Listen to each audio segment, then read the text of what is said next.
Aeroplane का आविष्कार सर्वप्रथम अमेरिका में नहीं भारत में ही हुआ था। फिर भी उसका श्रेय अमेरिकी वैज्ञानिक राइट ब्रदर्स को जाता है।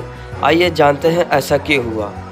पौराणिक कथाओं में उड़न खटोले और विमान का जिक्र अक्सर होता है। इस विमान का प्रयोग रावण द्वारा सीता जी का हरण करने के लिए इसका जिक्र रामायण में मिलता है। वहीं महाभारत युग में भी हवा में उड़ने वाले वाहन प्रचलित थे। लेकिन जब आधुनिक युग के एरोप्लेन की बात आती है तो हम हवाई जहाज बनाने का श्रेय अमेरिकी वैज्ञानिक राइट ब्रदर्स को दे देते हैं। लेकिन इस तकनीक का आविष्कार भारत में ही हुआ है।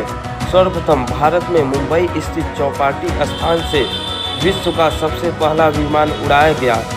शिवशंकर मराठा ने 1895 हवाई जहाज को बनाया जो 1500 फीट ऊपर उड़ा और फिर वापस नीचे गिर गया। भारत में विमान शास्त्र के सबसे बड़े ज्ञाता महर्षि भारद्वाज ने सबसे पहले इस विषय पर पुस्तक लिखी। भारत में विमान की सबसे पुरानी किताब 1500 वर्ष पहले लिखी गई थी।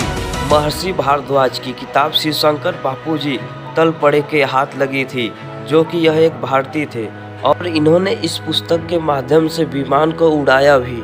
लेकिन 17 सितंबर 1917 को शिवशंकर जी की मृत्यु हो गई। तलपड़े शिवशंकर जी देहांत के बाद विमान का मॉडल और संबंधित सामग्री को उनके उत्तराधिकारियों द्वारा एक ब्रिटिश फर्म रेली ब्रदर्स को बेच दिया गया। इस प्रकार से वायुयान बनाने का श्रेय रेली ब्रदर्स ने 17 दिसंबर 1903 में हवाई जहाज बनाकर उड़ाया। इस प्रकार से आप सभी लोग समझ सकते हैं कि विमान का आविष्कार करने का श्रेय भारत को ही है।